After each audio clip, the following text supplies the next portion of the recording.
अस्सलामु अलैकुम वरहमतुल्लाहि वबरकातुहू। नाजरीन, आज के वीडियो में नबी रहमत सल्लल्लाहु तआला अलैहि वसल्लम की मुकद्दस जिंदगी के बारे में, हुजूर की जिंदगी कैसी थी, हुजूर दुनिया में रहे तो किस तरीके से रहे।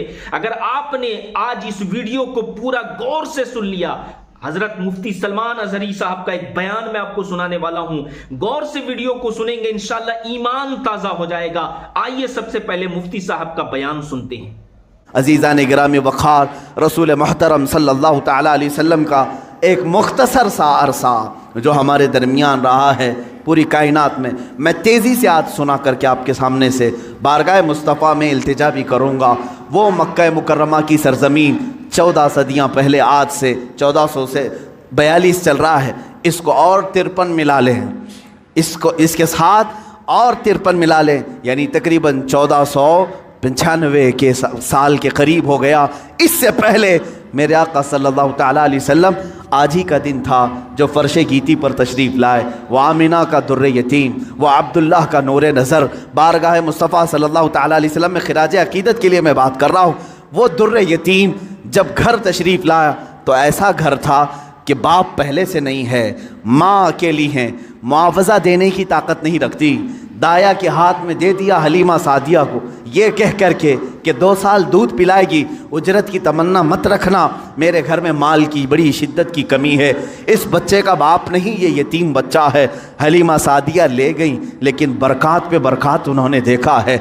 रसूल पाक को अपने गोद में खिलाया। हलीमा सादिया कहती हैं ये आम बच्चा नहीं था, इनके आते ही बनु साद की सारी बकरियों के थन दूध से भर चुके थे और सारे बच्चे हुजूर पाक सल्लल्लाहु तआला अलैहि वसल्लम को देखने के लिए आते थे। हत्ता कि हलीमा सादिया की बेटी शैमा कहती हैं, शैमा क्या कहती हैं कि हमारे कबीले में, हमारे मोहल्ले में रिवाज था, रात के वक्त या शाम के वक्त सारी लड़कियां जो उनके उम्र की थीं, शैमा के उम्र की थी, वो कहती हैं अपने अपने छोटे भाइयों को, जिसका भाई होता लेकर के आती थी, कंपटीशन चलता था। बहन अपने भाई को दिखा कर कहती किसका भाई ज़्यादा खूबसूरत है। हर खातून, हर बहन अपने छोटे भाई की गोद में लाकर उसके नाक नक्शे बयान करती, अरे मेरे भाई की तो पेशानी बड़ी चौड़ी है, ये खूबसूरती की अलामत है। कोई कहती मेरे भाई की तो आँखें बड़ी झील जैसी हैं और ये बड़ा खूबसूरत है। हर खातून, हर बहन गोद में लिए हुए बच्चे को अपने भाई पर फ़ख्र करती। और हज़रत शैमा कहती हैं जब इस मजमे में मैं मेरे भाई मोहम्मद को लेकर के आती, अल्लाह अल्लाह, वो कहती हैं सारी मेरी सहेलियां उठ खड़ी होती, कहती शैमा तेरे भाई के साथ हमारे भाइयों का मुकाबला नहीं, यह हमारा आपस का मुकाबला है, यह हमारा आपस का कंपटीशन है। तू कभी मोहम्मद को हमारे दरमियान ना ला, इसलिए कि इसके मुकाबिल में 14वीं का चांद भी शर्मा जाता है। यह बनु साद की ख़वातीन का कहना है। हज़रत शैमा कहती हैं उस मुकाबिल में मैं कभी रसूल पाक को ले जाती तो वो एक्सेप्ट नहीं करती, कहती कि शैमा तेरे भाई के साथ हमारे भाइयों का मुकाबला नहीं। व अहसनु मिन कलम तरक़्क़त आइनी व अजमलु मिन कलम तलिदिन निसाउ, या रसूल अल्लाह आपसे ज़्यादा हसीन मेरी आँखों ने देखा नहीं, आपसे ज़्यादा जमील किसी माँ ने जना नहीं। वो 2 साल की उम्र पाक में हलीमा सादिया दौड़ती हुई वापस मक्का ले आई और हज़रत आमिना से कहा मैंने 2 साल का अरसा आपसे मांगा था, लेकिन 6 महीने और बढ़ा करके दे दो, उजरत भी नहीं चाहिए, मुआवज़ा भी नहीं चाहिए। लेकिन हज़रत बीबी आमिना ने अपने पास अपने साहबजादे को रख लिया। 2 साल के अरसे में घर में कितने अफराद हैं, कौन हैं? बाप नहीं है, दादा है अब्दुल मुत्तलिब, वो भी बुढ़ापे को पहुँचे हुए हैं। रसूल पाक सल्लल्लाहु तआला अलैहि वसल्लम अपने दादा की सरपरस्ती में हैं। 6 साल की उम्र में अपनी माँ के साथ ननिहाल का सफ़र किया, मदीना का सफ़र किया। उस वक्त जो यसरब था वो हुजूर का ननिहाल भी है, नानी का घर है। हज़रत आमना के साथ गए 6 साल की उम्र में, जब हज़रत अब्दुल्ला की एक कनीज़ उम्मे ऐमन साथ में है, कोई नहीं, 3 लोगों का ये काफ़िला पैदल मक्का से मदीना गया है। मदीना से वापसी हो रही है, मकाम अबवा में बीबी आमिना बीमार हुई।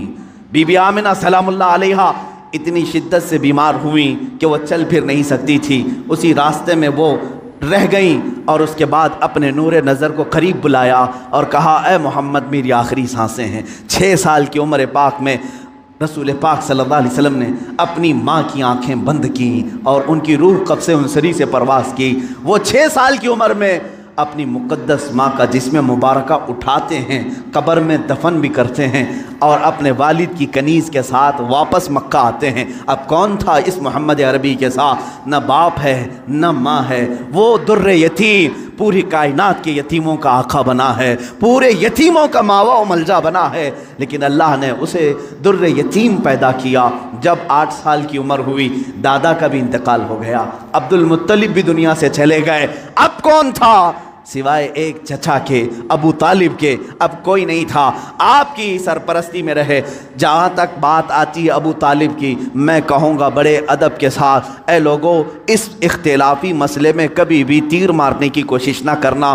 बाज़ लोग अबू तालिब के कुफ्र के मुतालिक इसरार करते हैं कि वो काफिर थे, बाज़ लोग ईमान के मुतालिक, लेकिन जो हकीकत है वो अल्लाह के हवाले करो, अल्लाह के हवाले करो।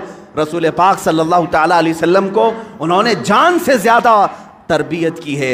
यहाँ तक कि मक्का वालों से उन्होंने कहा था, जब रसूल पाक ने ऐलान नबुव्वत किया था, अबू जहल, उतबा, शैबा सब ने आकर कहा, अबू तालिब अगर ये तेरी निगरानी में ना रहे तो हम इसका कुछ से कुछ कर दें, तो मोहम्मद हमारे हवाले कर दे। जानते हो अबू तालिब, मुझे बड़ी तकलीफ़ होती है जब सिरे से कोई आदमी उनको बिल्कुल काफिर मुशरिक गर्दाने। मैं कहता हूँ कफ़े लिसान तो करो, ज़ुबान को रोक तो लो, जो मामला होगा क़यामत के दिन देखा जाएगा। हुजूर के चचा हैं, लेकिन इश्क की बात तो देखें, वो मक्का वालों से क्या कहते हैं। कोई मोहब्बत करने वाला ही ये जुमले कह सकता है। मक्का वालों से उन्होंने कहा, ऐ मक्का वालों सुन लो, तुम अगर मेरे एक हाथ में चांद रख दो, दूसरे हाथ में सूरज रख दो, तब भी मैं मोहम्मद तुम्हारे हवाले नहीं कर सकता।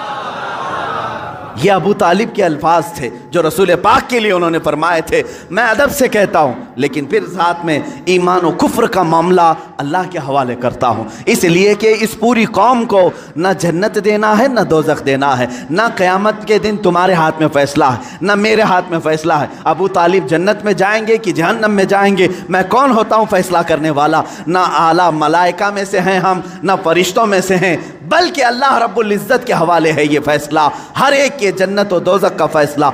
बहरहाल 12 साल की उम्र में अबू तालिब ने रसूल पाक को अपना साथी बना लिया। ऐसा मुझे बताओ, अबू तालिब पर जब भी बातें आएँ अदब के साथ कहो, अदब के साथ कहो। मैंने अबू तालिब को बहुत पढ़ा है, वो रसूल पाक को छोड़कर एक लम्हा भी नहीं रहते थे, एक लम्हा नहीं रहते। 12 साल की उम्र में जब उन्हें यमन की तिजारत पे जाना था, अबू तालिब ने इन्हें छोड़ा नहीं, रसूल पाक को तिजारत के सफ़र में साथ ले लिया।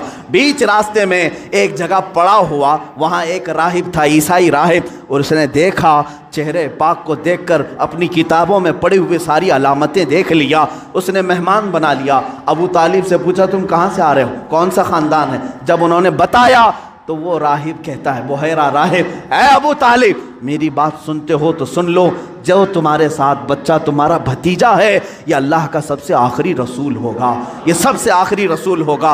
तुम जा रहे हो शाम या यमन, वहाँ यहूदी इसके जानी दुश्मन होंगे, वो बच्चे को मार डालेंगे, कत्ल करेंगे, लिहाजा तुम अपनी तिजारत का सामान यहीं बेच दो और वापस मक्का ले जाओ। अबू तालिब ने सिर्फ रसूल पाक की जान की हिफाजत के लिए पूरा तिजारत का काफिला वहाँ बेच दिया, वापस मक्का तशरीफ़ लाए। अबू तालिब ने 25 साल की उम्र तक रसूल पाक की ऐसी तरबियत करते रहे। मेरे आका सल्लल्लाहु ताला अलैहि वसल्लम की परवरिश में उन्होंने कोई फिरोगुज़ाश नहीं किया, कुछ नहीं छोड़ा। जब आपकी उम्र 25 साल की हुई, मेरे आका की शादी की उम्र है, ये शादी की उम्र है, रसूल पाक को सामने से पैगाम आया बीबी खदीजतुल कुबरा का, जो मक्का की ताहिरा थी। लोग कहते होंगे मालदार से शादी किया, बल्कि आपको ये मालूम नहीं, पूरे मक्का में हज़रत खदीजा का एक लक़ब मशहूर था, ताहिरा उनको कहा जाता था। हुजूर के पास जब उनका पैगाम निकाह आया, आपने एक्सेप्ट किया। आप सोचें, 25 साल की उम्र में 40 साल की खातून से निकाह करने वाला सिर्फ औरतों का दिलदादा नहीं हो सकता, वो भी बेवा औरत, 2 शोहर उन्हें उनके हो चुके थे, इससे पहले इंतकाल कर चुके थे। तीसरे शोहर मेरे आका हैं, रसूल पाक सल्लल्लाहु ताला अलैहि वसल्लम की शादी हो रही है। शादी का जो खुतबा निकाह है, कोई और नहीं, अबू तालिब ही पढ़ रहे हैं। अबू तालिब ने खुतबा पढ़ा, खुतबे के अल्फाज भी देखें, कहीं एक शिरक नहीं, कहीं एक कुफ्र नहीं, बल्कि अल्लाह की हम्द व सना है, रब्बे जुल जलाल की तारीफ़ व तौसीफ़ है। उसके बाद रसूल पाक की तारीफ़ भी उस खुतबे में मौजूद है, वो खुतबा आज भी मौजूद है, किताबों में लिखा हुआ है। अबू तालिब ने जो रसूल पाक के निकाह में खुतबा पढ़ा था, कोई और नहीं पढ़ा, चचा ने खुतबा पढ़ा। और उसके बाद मोहम्मद सल्लल्लाहु ताला अलैहि वसल्लम का नाम लेते हुए फिर सारे मजमे में मैं कहा, ये मेरा अजीज़ जान भतीजा मोहम्मद है, इससे ज़्यादा शरीफ पूरे मक्का में तुम ला नहीं सकोगे, इससे ज़्यादा हसीन तुम पूरे अरब में ला नहीं सकोगे। उसके बाद कहा, मोहम्मद का जो महर तय पाता है वो अबू तालिब के माल से जाएगा। खदीजतुल कुबरा को जो महर दिया गया रसूल पाक का, वो भी अबू तालिब के माल से दिया गया है, रसूल पाक के उस चचा के माल से। अब ये ज़िंदगी है पाक, अज़दवाजी ज़िंदगी है। मेरे आका सैयदा खदीजा के साथ 25 साल गुजारते हैं। 50 साल की उम्र मुबारका जब मेरे आका की हुई, यानी 40 साल की उम्र पाक जब थी, तब अल्लाह ताला ने आपको हुक्म दिया, ए रसूल आप ऐलान कर दें, मैं अल्लाह का आखिरी रसूल हूँ, बुतों की इबादत छोड़ दो, एक खुदा की इबादत की तरफ आओ। ये हुजूर की 40 साल ज़िंदगी में जो इनकलाब आया, अब मक्का वालों की यहाँ से सितम ज़रीफ़ियाँ शुरू हुई। मेरे आका ने सबको जमा किया मक्का के एक सरजमीन पर, मैदान में, पूछा मेरे बारे में तुम्हारा क्या ख्याल। सबों ने कहा, तुम आज तक कभी झूठ नहीं बोले और कभी किसी की अमानत में खयानत नहीं की। हुजूर ने फरमाया, ऐ मक्का वालों, अगर मैं ये कह दूं इन पहाड़ों के पीछे एक फ़ौज छुपी है जो तुम पर हमला करना चाहती है, क्या मेरी इस बात पर यकीन करोगे? सारे मक्का वालों ने एक ज़ुबान होकर कहा, आज तक कभी आपने झूठ कहा नहीं, अगर आप कहते हैं कि फ़ौज है, हम उसको भी मानेंगे, हम उसको भी यकीन के साथ तस्लीम करेंगे। हुजूर ने फरमाया, जब मेरी बातों पर इतना तुम्हें यकीन है तो सुनो, मैं तुम्हें कहता हूँ, अल्लाह एक है, खुदा एक है, माबूद एक है, मसजूद एक है, हर एक के सामने सर झुकाना ये तुम्हें ज़ेब नहीं देता, और मैं मोहम्मद अल्लाह का आखिरी रसूल हूँ, उसकी तरफ से अखलाकी तालीमात ले आया हूँ, तुम्हारी रूहों को बदलने आया हूँ। जब मेरे आका ने फरमाया, सारे मक्का वाले नाराज़ हुए, सिवाय हज़रत अली करमल्लाहु वजहुल करीम के। कोई उस मैदान में ईमान लाने वाला नहीं था। हुजूर पाक सल्लल्लाहु अलैहि वसल्लम की दावत की इब्तिदा सिर्फ 2 लोगों से शुरू हुई, एक हज़रत अली से, दूसरे हज़रत खदीजा से। कभी नाउमीद मत हो, अपनी दावत असर कितना रखती है ये अल्लाह के ऊपर छोड़ो, बोलना सीखो, आज नहीं से आज ना सही, कल मौला ताला तुम्हारी इस दी हुई दावत को पाए तकमील तक ज़रूर पहुँचाएगा। 2 लोगों से दावत शुरू हुई, एक अली से, एक खदीजा से, लेकिन वो दावत आज कहाँ को पहुँची है? आज तकरीबन पूरी दुनिया में 2.25 अरब लोग, 180 करोड़ की तादाद में मुसलमान जी रहे हैं। वो 2 लोगों से शुरू होने वाली दावत 200 करोड़ को पहुंच चुकी है, लेकिन ऐसा सैले रवां है कि थमने का नाम नहीं लेता। वो दावत रसूलुल्लाह की जो मक्का की उन चोटियों से निकली थी, फारान के उन पहाड़ियों से निकली थी, आज तक जिंदा है और सुबह क़यामत तक ये दावत जिंदा ही रहेगी। आज मैं आपको बताऊं मुख्तसर सी बात, ये जो आज फ्रांस, अमेरिका, यूरोप जो इनके अंदर जो खलबली है, बेचैनी है, और वक्तन फ़वक्तन ये गुस्ताखी करना, इस्लाम के ख़िलाफ़, मुसलमानों के ख़िलाफ़, आतंकवाद से जोड़ना, टेररिज्म से जोड़ना, क्यों हो रहा है ये सब? जानते हैं आप, एक पेट का दर्द है। किस बात का?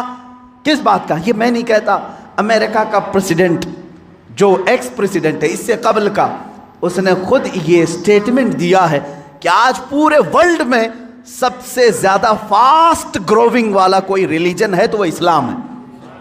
ये मैं नहीं कह रहा, अमेरिका का प्रेसिडेंट कह रहा है, सबसे ज़्यादा तेज़ी से अगर कोई दीन दुनिया में फैल रहा है तो इस्लाम है।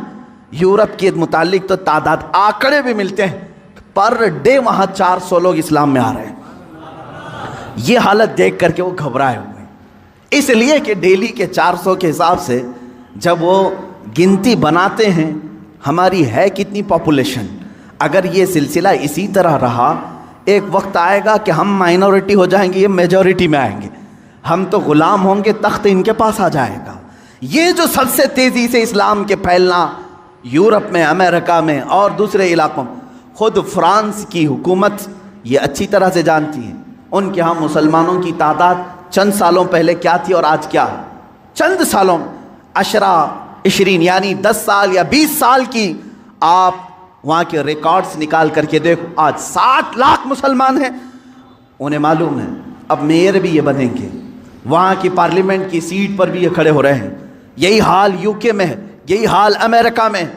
ये जो खौफ है सिर्फ और सिर्फ यही खौफ इन्हें सता रहा। और एक बात मैं बता दूँ, पूरी दुनिया के जितने भी मज़हब हैं, पूरी दुनिया के जितने रिलीजियंस, इनमें सबसे ज़्यादा अपने मजहब पर अगर कोई प्रैक्टिस करता है सिर्फ मुसलमान है, सबसे ज़्यादा। अगरचे आप हमारे जमात में बेनमाजी ज़्यादा है, लेकिन उसके बावजूद मेरा चैलेंज, मेरा दावा है, यहूदी हों, ईसाई हों या बुद्ध हों, हिंदू हों, इनके यहाँ इनके रिलीजियन की प्रैक्टिस का मतलब जैसे हमारी नमाज है, हमारे रोज़े हैं, हमारी ज़कात है, हमारा हज है, ये प्रैक्टिस है, इस्लाम की एक्टिविटीज़ है। उनके मज़ाहिब में जो प्रैक्टिस हैं उनकी, उनमें बहुत कम है अमल करने वाले। आज यूरोप में एथिज़म बहुत फैल चुका है। एथिज़म क्या है? कोई खुदा नहीं, कोई माबूद नहीं, कोई अल्लाह नहीं, माअज़ल्लाह रब्बिल, ये कसरत से वहाँ फैला है। और कौन एथिस्ट बन रहा है? ईसाई एथिस्ट बन रहे हैं, ज्यूज़ एथिस्ट बन रहे हैं, जो पहले किसी और रिलीजन में थे वो एथिस्ट बन रहे हैं, यानी कोई खुदा नहीं, हम खुदा को मानते ही नहीं। आज बहुत ज़्यादा वो लोग भी फैल रहे हैं। दो खतरे हैं। और मुसलमान कितने एथिस्ट बन रहे हैं? तो कह रहे आटे में नमक के बराबर भी नहीं। 100 में 2 लोग भी एथिस्ट नहीं बन रहे मुसलमान, इसलिए कि ये अपने रिलीजन पर, अपने मजहब पर सबसे ज़्यादा प्रैक्टिस करते हैं। दूसरों के यहाँ हफ्ते में 1 बार इबादत है, लेकिन मुसलमान के यहाँ दिन में 5 मरतबा है। ये अज़ान सुनता ही रहता है, सजदे करता ही रहता है। इस्लाम ने एक दिन भी इसे छुट्टी नहीं दी। हमारे हफ्तों में कोई संडे नहीं आता नमाज का, कोई ऐसी चीज़, हत्ता के बीमार के लिए भी छुट्टी नहीं दी। सबसे ज़्यादा अपनी प्रैक्टिस जो करता है, मिसाल के तौर पर आपको अकली तौर पर मैं समझाने के लिए कहूँगा, जो बंदा जिम करता है उसे मालूम है डेली अगर वर्कआउट जारी है तो उसका जिस्म सलामत है। चंद दिन अगर छोड़ देगा तो इधर उधर फैल जाएगा। होता ही यही, सबको मालूम। जो सबसे ज़्यादा प्रैक्टिस करता रहता है वो अपनी फील्ड पर जमा रहता है। तो जो मुसलमान नमाजों के साथ हैं, ज़कात के साथ हैं, रोज़े हर साल हैं इनके, ज़कात हर साल हैं, 1000 रुकावटें आए, साल में 40 लाख का मजमा अरफात में फिर भी जमा होता है। तो ये जो इस्लाम की प्रैक्टिस है मुसलमानों की, ये खलबली मचा रहे हैं। दूसरे किसी रिलीजन में इस कदर अमल नहीं देखा जाता, और एथिस्ट भी ये नहीं बन रहे। उनके जो हैं वो छोड़ के जा रहे हैं, या तो इस्लाम में जा रहे हैं, एथिस्ट हो रहे हैं। अनकरीब उन्हें ये ख़तरा महसूस होने लगा कि इसी तरह ये छोड़ दिया जाए तो ये जो आज तालाब की शक्ल में यूरोप में है, कुएं की शक्ल में फ्रांस में है, कल ये समंदर की शक्ल बन जाएगा और फिर सबको बहा ले जाएगा। इसलिए चाहते हैं कभी इनके नबी के कार्टून बनाओ, कभी कुरान पर हमला करो, कभी इस्लाम पर, और लोगों को दहशतगर्द बना करके इनके खिलाफ गम और गुस्सा आम लोगों में डालो। लेकिन हो नहीं रहा है, ऐसे हो नहीं रहा है। बाज़ मुसलमान चेहरे ये पकड़ते हैं, जैसे उसामा बिन लादेन को पकड़ा और पूरी दुनिया में बताने की कोशिश की दाढ़ी वाला, अमामे वाला आतंकवाद होता है, टेररिस्ट होता है। लेकिन हैरत की बात है, आपको मैं बताऊं, 9/11 के बाद, 2001 के बाद अमेरिका की हिस्ट्री में देखा गया, इससे 100 साल पहले, 100 साल के रिकॉर्ड में उतने मुसलमान नहीं हुए थे जो 10 साल के अंदर हुए। 10 साल के अंदर हुए इतनी तेजी। जब बार बार कहा गया आतंकवाद है, ये आतंकवाद है, तो बेचारे जो कभी इस्लाम को जानते नहीं थे, उन्होंने कुरान उठाना शुरू किया, सीरत मुस्तफ़ा पढ़ना शुरू किया। देखते तो हैं सही, क्या कुरान हकीकत में टेररिज्म सिखाता है? क्या मोहम्मद आतंकवाद सिखाते थे? जब वो पढ़ते हैं तो फिर कहते हैं इस्लाम की फितरत में वो कुदरत ने वो लचक दी है, जितना ही दबाओगे उतना ही वो उभरेगा। अज़ीज़ान गिरामी वक़ार, रसूल पाक सल्लल्लाहु तआला अलैहि वसल्लम की वो दावत मुकम्मल होकर रहेगी, अगरचे काफिर और मुशरिकीन नापसंद करें। 40 साल के बाद से लेकर 53 साल तक मेरे आका मक्का मुकर्रमा में रहे, मुसीबतें भी झेली, मशक्क़तें भी उठाई और लोगों के 1000 तरीके के ताने भी बर्दाश्त किए। 53 साल के बाद मेरे आका ने हिजरत फरमाई मदीना तैयबा। मदीने आने के बाद सबसे पहले मस्जिद नबवी की तामीर हुई, सहाबा को भाई भाई बनाया, और उसके बाद जो मदीने के ख़िलाफ़ आवाज़ उठा था उसके ख़िलाफ़ मेरे आका ने तलवार भी उठाई। जंगे बदर हुई, जंगे उहद हुई, जंगे खंदक हुई, जंगे हुनैन हुई, जंगे तबूक हुई और जंगे मौता हुई। ये वो जंगे हैं जो दुश्मनाने इस्लाम के ख़िलाफ़ मेरे आका ने की। तकरीबन 25 या 26 गज़वात हुए, जिसमें 18 में तो ख़ुद मेरे आका तशरीफ़ लेकर गए, और ये 10 साल के अरसे में ज़्यादा से ज़्यादा जंगें हुई। जो रसूल मक्का छोड़कर निकले थे रात की तारीकी में, 2 लोग, अबू बकर सिद्दीक़ और रसूल मुहतरम सल्लल्लाहु ताला अलैहि वसल्लम, 2 लोग निकले थे। 6 साल गुजरे थे, 6 साल मदीने में। 7वें साल वही रसूल, वही सिद्दीक़ अकबर मक्का की तरफ वापस आ रहे हैं हज करने, उम्रा करने की नीयत से। लेकिन कितने लोग हैं? 10,000 की तादाद में आ रहे हैं। कोई कत्ल क़िताल नहीं, कोई जंगो जदाल नहीं, फातिह की शान से आए, खाने काबा में दाखिल हुए, बुतों को निकाला, पाक किया और कहा आज मोहम्मद अल्लाह का रसूल खाने काबा को पाक कर रहा है और सुबह क़यामत तक अब यहाँ शिरक नहीं होगा, बुत परस्ती नहीं होगी। काबे को बनाया मुतहर ये रसूल पाक ने। अब उसके बाद रसूल पाक सल्लल्लाहु अलैहि वसल्लम ने इन्हीं 10 सालों के अंदर कितने गज़वात किए। वो आखिरी साल था मेरे आका का जब 10 हिजरी थी। हुजूर ने ऐलान किया जो जो हज के लिए मेरे साथ आना चाहे सब आ जाएं। ये सुन करके तकरीबन 1,20,000 सहाबा हुजूर के हज के सफ़र में साथी बन गए। मेरे आका तशरीफ़ लाए मक्का मुकर्रमा। यह हुजूर का आखिरी हज था जिसमें खुतबतुल विदा, हुजूर सल्लल्लाहु ताला अलैहि वसल्लम ने हज्जतुल विदा का खुतबा दिया, आखिरी खुतबा दिया। वो आखिरी खुतबा पूरे दुनिया वालों के लिए दस्तूर है, एक लॉ है, एक ऐसे कवानीन से जमा किया है। उसी में हुजूर ने औरतों के हुकूक बयान किए, बच्चों के, बूढ़ों के, मजदूरों के, गरीबों के, पड़ोसियों के, हर एक के हुकूक उस एक खुतबे में मेरे आका ने बयान किया। हराम माल से बचने की तलकीन की, सूद से बचने की तलकीन की, और फिर घमंड तकब्बुर करने से बचाया। हुजूर ने फरमाया तुम सब आदम की औलाद हो, एक दूसरे पर फ़ख्र ना करो, काला गोरे पर, गोरा काले पर, अमीर गरीब पर, गरीब अमीर पर, बल्कि मेरे आका ने फरमाया तक़वा जिसके पास है वो अल्लाह के नज़दीक मोहतरम है। यह आखिरी खुतबा हुआ। उसी खुतबे के बाद मेरे आका ने अपने सहाबा से कहा अल्लाह ने अपने बंदे को इख्तियार दिया है कि दुनिया चाहे तो दुनिया ले लो या अपने रब के पास जो चाहे वो ले लो। उस बंदे ने अल्लाह के पास रहने को कबूल कर लिया है। ये बातें थी जो इशारा दिया मेरे आका ने कि अब रसूल पाक ज़्यादा दिन तक उनके साथ ना रहेंगे। मुहर्रम का महीना था जब मेरे आका पलटे मदीना तैयबा। बीमारी ने जकड़ लिया, सफ़र का महीना पूरे अलालत में गुजरा। इस तरह की अलालत थी, इस तरह का बुखार था कि हुजूर पाक सल्लल्लाहु ताला अलैहि वसल्लम को बाज़ औक़ात सहाबा दोनों कंधे पकड़ करके मस्जिद में लाते थे। हुजूर पाक सल्लल्लाहु ताला अलैहि वसल्लम के पैर भी ज़मीन पर नहीं टिकते थे। इस हालत में हुजूर मुसल्ले पर आए और अपने सहाबा को देखकर मुस्कुराते भी रहे, नमाजें भी पढ़ाते रहे। फिर यही रबीउल अव्वल शरीफ का महीना आया। ये 11वीं हिजरी थी जब 12 रबीउल अव्वल थी। बाज़ रिवायात में 13 रबीउल अव्वल है, यानी कल आने वाला जो दिन है। अल्लाह के हबीब सल्लल्लाहु ताला अलैहि वसल्लम ने सबको जो वसीयतें करनी थी वो वसीयतें फरमाई।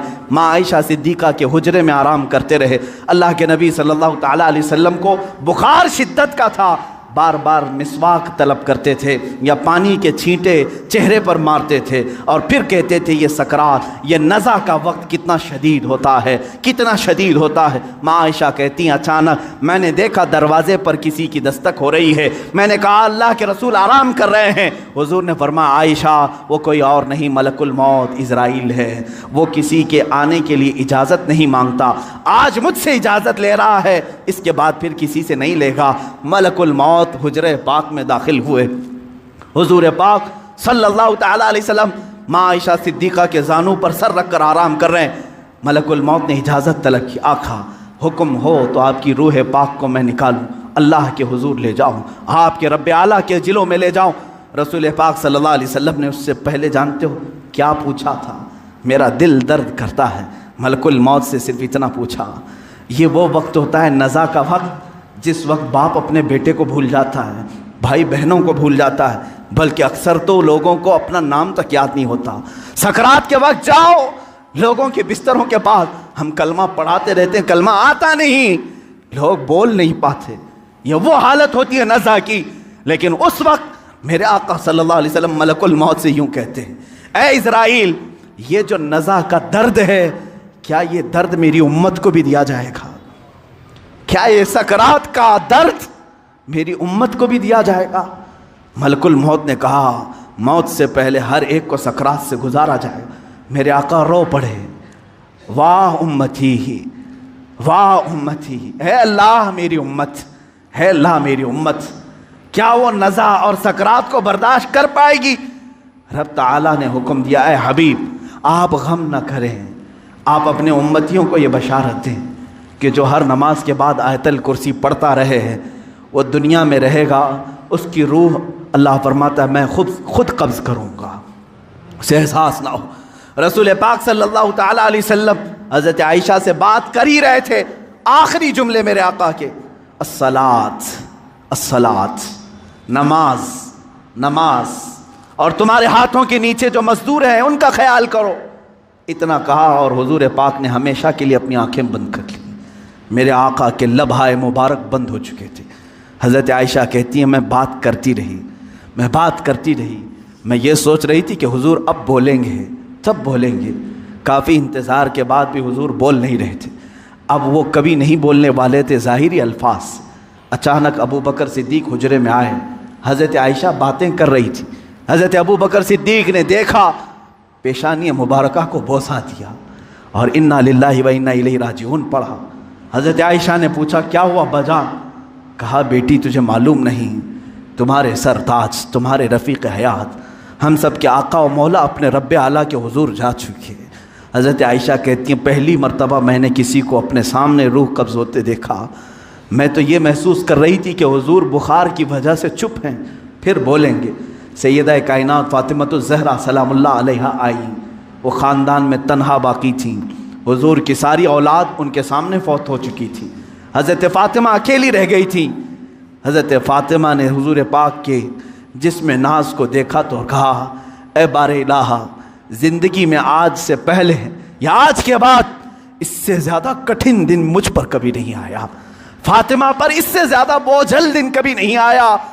जब फ़ातिमा ने अपने अजीज़ जान बाप को अपने सामने मौत की आगोश में देख रही है, रसूल पाक सल्लल्लाहु ताला अलैहि वसल्लम के सहाबा ने मेरे आका सल्लल्लाहु ताला अलैहि वसल्लम की एक के बाद दीगरे ज़ियारत की।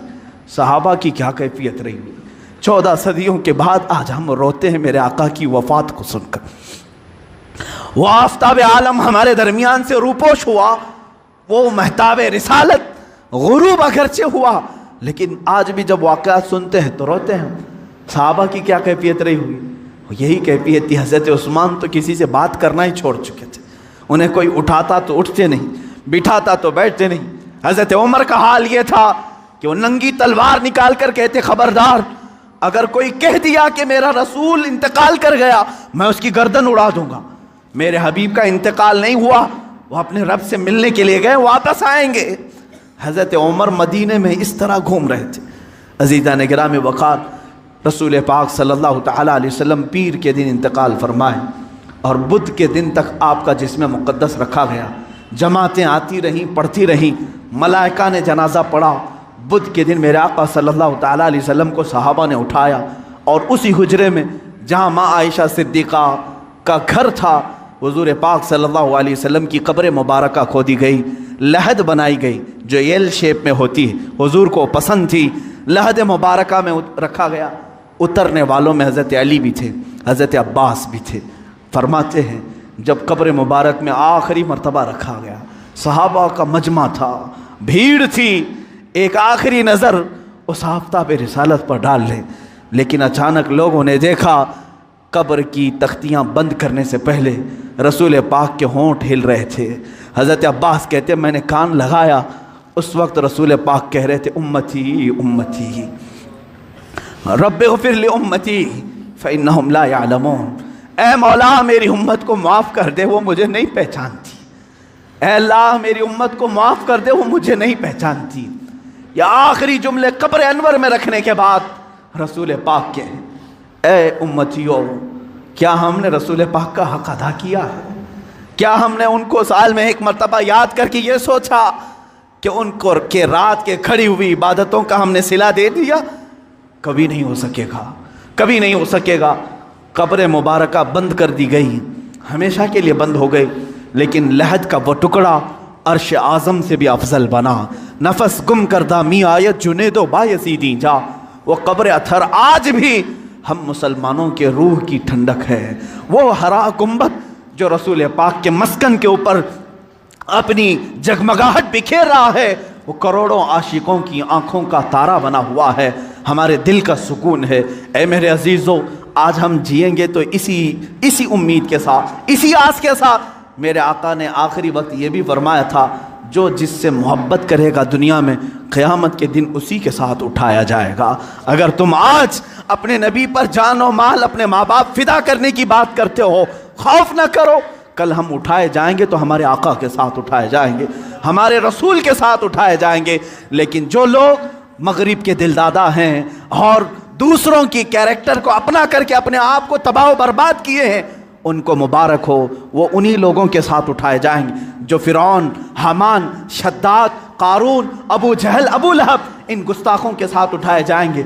अल्लाह रब्बुल इज़्ज़त मेरे रसूल की ज़िंदगी पाक को जब तक रखा 63 साल, वो रहमत थे, और आपकी वफ़ात भी उम्मत के लिए रहमत ही है, रहमत ही है। और अल्लाह ताला उनकी बरकत से उम्मत को अजाब देने से महफूज रखा है। मेरे अजीज़ों में पैदाइश से लेकर मेरे आका की वफ़ात तक की बातें सिर्फ मुख्तसर से एक वक्त में घेरा, लेकिन हुज़ूर पाक की हकीकत तो ये है, ला युमकिनु सनाउ कमा काना हक़्क़ुहु, बादज़ खुदा बुज़ुर्ग तो ये किस्सा मुख्तसर, आपकी सना तो मुमकिन ही नहीं है या रसूल अल्लाह। हासिल कलाम ये है, खुदा के बाद अगर कोई मर्तबा है, आका वो आपका मर्तबा है या रसूल अल्लाह। आपके दरबार में मैं ये आखिरी अल्फाज ये कहता हूँ, आज की मीलाद के दिन सरवर कहूँ कि मालिक व मौला कहूँ तुझे, बाग़े खलील का गुले ज़ैबा कहूँ तुझे, अल्लाह रे तेरे जिस्म मुनव्वर की ताबिशें, ऐ जाने जा मैं जाने तजल्ला कहूँ तुझे या रसूल अल्लाह। तेरे तो बस ऐबे तनाही से हैं बरी,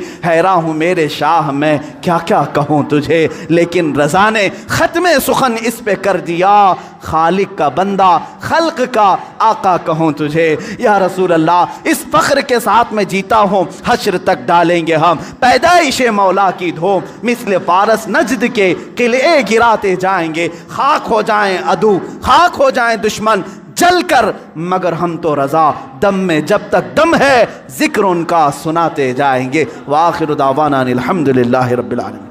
तो नाज़रीन, अभी आपने हजरत मुफ्ती सलमान अज़हरी साहब का बयान सुना, नबी रहमत सल्लल्लाहु अलैहि वसल्लम की जिंदगी के बारे में। आपको ये बयान कैसा लगा? ईमान ताज़ा हो गया होगा। तो गुजारिश करता हूं कि इस वीडियो को सदक़े जारिया समझकर लोगों तक शेयर करें। चैनल में पहली बार आए हैं तो चैनल को जरूर सब्सक्राइब करें। अस्सलामु अलैकुम व रहमतुल्लाहि व बरकातुहू।